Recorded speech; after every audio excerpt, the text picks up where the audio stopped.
Capítulo 21. A mensagem.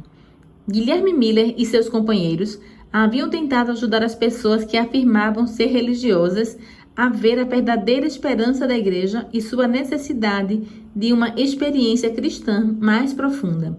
Também trabalhavam para ajudar os não conversos a enxergar a necessidade de arrependimento e conversão. Eles não fizeram nenhuma tentativa de converter as pessoas a uma seita. Trabalhavam em meio a todos os grupos e denominações.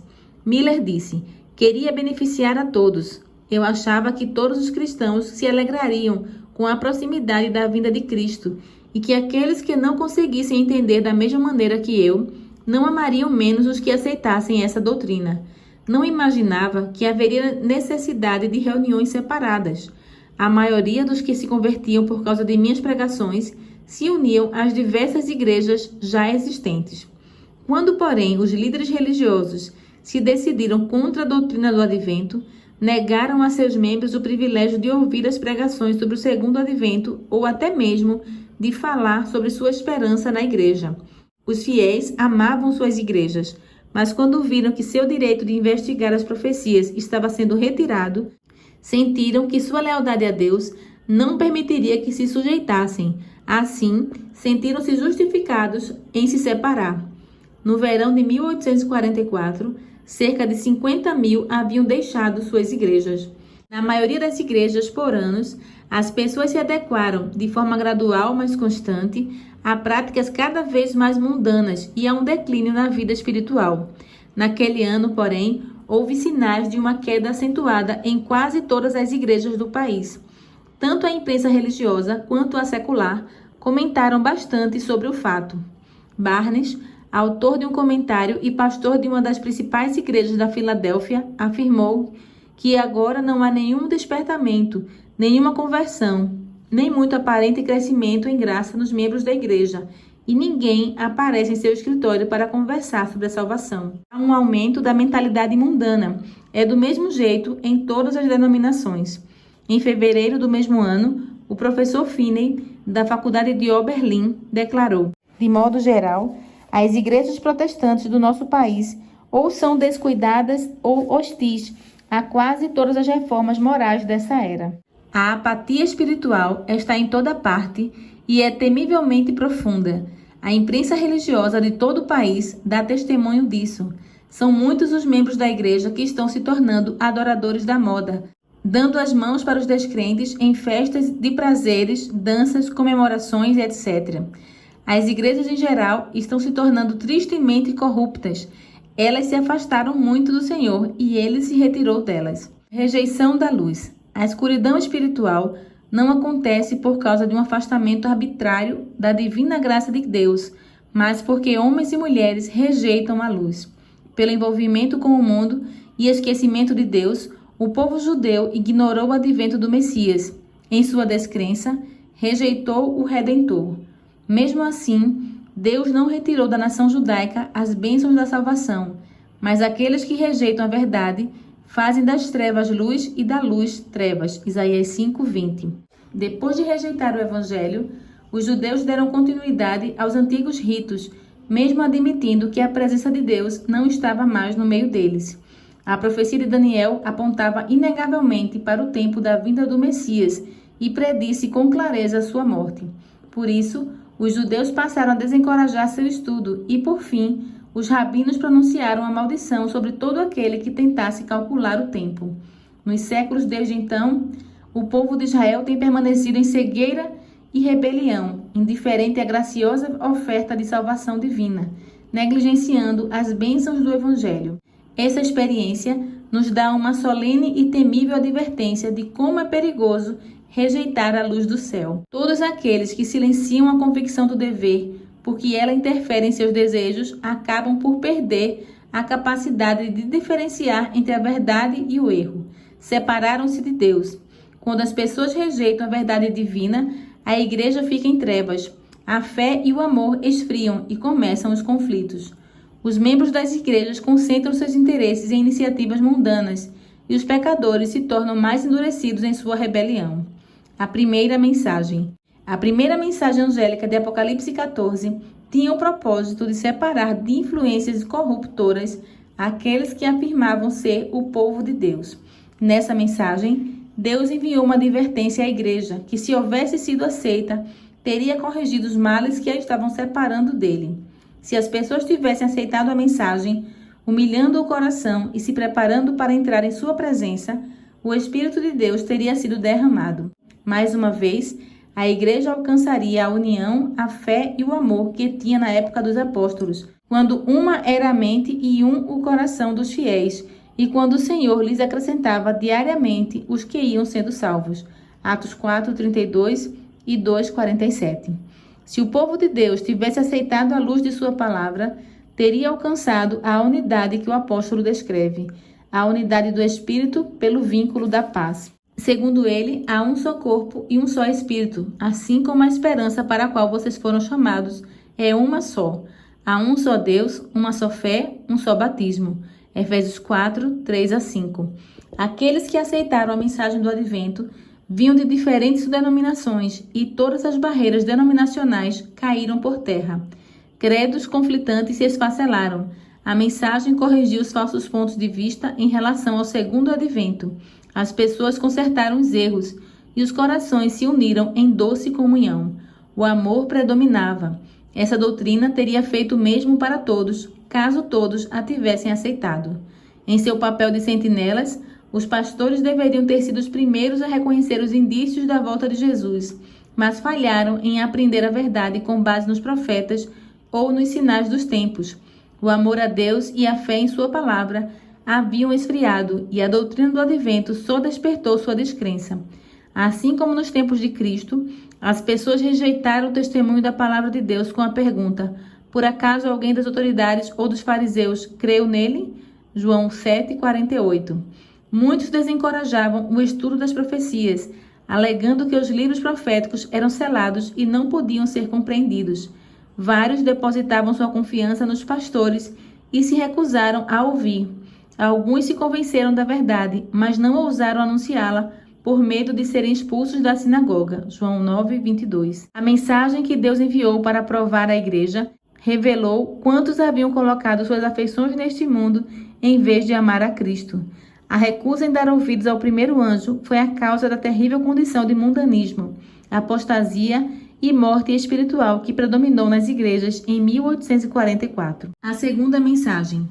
Em Apocalipse 14, um segundo anjo vem depois do primeiro, proclamando: Caiu, caiu, a grande Babilônia, que fez todas as nações beberem do vinho da fúria da sua prostituição. Apocalipse 14:8. O termo Babilônia vem de Babel e significa confusão. Nas Escrituras, designa várias formas de religião falsa ou apóstata. Apocalipse 17 retrata a Babilônia como uma mulher, imagem que a Bíblia usa como símbolo da igreja, a boa mulher representando uma igreja pura e uma mulher imoral, a igreja apóstata. A Bíblia descreve a relação entre Cristo e sua igreja como um casamento.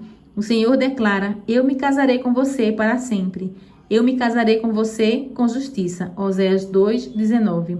Eu sou o vosso esposo. Jeremias 3:14. E Paulo afirmou: eu os prometi a um único marido, Cristo, querendo apresentá-los a ele como uma virgem pura. 2 Coríntios 11:2. Adultério. Quando a igreja é infiel a Cristo e permite que coisas mundanas encham a vida, a Bíblia compara essa prática à violação do voto conjugal. Usa essa figura para representar o pecado de Israel ao se afastar do Senhor. Como a mulher que trai o marido, assim você tem sido infiel comigo, ó comunidade de Israel, declara o Senhor. Jeremias 3:20. Você, mulher adúltera, prefere estranhos ao seu próprio marido. Ezequiel 16:32. O apóstolo Tiago disse: adúlteros, vocês não sabem que a amizade com o mundo é inimizade com Deus? Quem quer ser amigo do mundo, faz-se inimigo de Deus. Tiago 4:4. A mulher, Babilônia, estava vestida de azul e vermelho, adornada de ouro, pedras preciosas e pérolas. Segurava um cálice de ouro, cheio de coisas repugnantes, e da impureza da sua prostituição. Em sua testa havia esta inscrição: Mistério, Babilônia, a grande, a mãe das prostitutas. O profeta afirma: vi que a mulher estava embriagada com o sangue dos santos. O sangue das testemunhas de Jesus. Apocalipse 17, 4 a 6. Babilônia é a grande cidade que reina sobre os reis da terra. Verso 18. O poder que reinou sobre os reis da cristandade por séculos foi Roma. As cores azul e escarlate, o ouro, as pedras preciosas e pérolas retratam a magnificência que a orgulhosa igreja exibia. Nenhum outro poder poderia ser tão verdadeiramente caracterizado como embriagado com o sangue dos santos, da mesma maneira que a igreja que perseguiu os seguidores de Cristo com tanta crueldade. Babilônia também é acusada de conexão ilícita com os reis da terra. Ao deixar o Senhor para trás e se aliar aos pagãos, a igreja judaica se tornou prostituta, e Roma, ao buscar o apoio dos poderes mundanos, recebeu a mesma condenação. Babilônia é a mãe das prostitutas. Suas filhas devem ser as igrejas que se apegam aos seus ensinos e seguem seu exemplo de sacrificar a verdade a fim de formar uma aliança com o mundo. A mensagem anunciando a queda de Babilônia deve se aplicar a organizações religiosas que foram puras, mas se tornaram corruptas. Como essa mensagem ocorre após a advertência de juízo, precisa ser dada nos últimos dias. Logo, não pode se referir apenas à Igreja Católica Romana, pois ela está em condição decaída há muitos séculos. Além disso, o povo de Deus é chamado para sair de Babilônia. Portanto, de acordo com esse texto, muitos que fazem parte do povo de Deus ainda devem estar em Babilônia. Em quais organizações religiosas encontramos hoje a maioria dos seguidores de Cristo? Nas igrejas que professam a fé protestante. Quando essas igrejas começaram, elas se posicionaram com toda a nobreza em prol da verdade, e a bênção de Deus estava com elas. Entretanto, caíram por causa do mesmo desejo que arruinou Israel, a vontade de imitar as práticas dos descrentes e de conquistar sua amizade. União com o mundo. Muitas igrejas protestantes seguiram o exemplo de Roma de se conectar com os reis da terra. As igrejas estatais fizeram isso por meio do relacionamento com os governos seculares, e outras denominações o fizeram por meio da busca de aprovação do mundo. O termo Babilônia, confusão, é aplicado a esses grupos que afirmam extrair suas doutrinas da Bíblia, mas que, em vez disso, se dividem em grupos incontáveis com crenças conflitantes.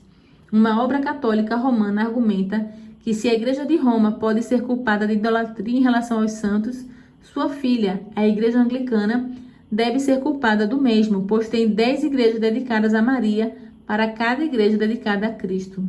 E o Dr. Hopkins declara: não há motivo algum para pensar que o espírito e as práticas cristãs estão somente no que é chamado de Igreja de Roma. As igrejas protestantes têm muito do anticristo nelas e estão longe de estar completamente reformadas da corrupção e da maldade. Sobre a separação da igreja presbiteriana da igreja romana, o Dr. Guthrie escreveu: há 300 anos, nossas igrejas marcharam para fora das portas de Roma com a Bíblia aberta em seu estandarte e o lema: examinai as Escrituras, em seu rolo. Então faz a pergunta significativa: elas saíram limpas de Babilônia? O primeiro afastamento. De que maneira a igreja se afastou da mensagem simples do Evangelho?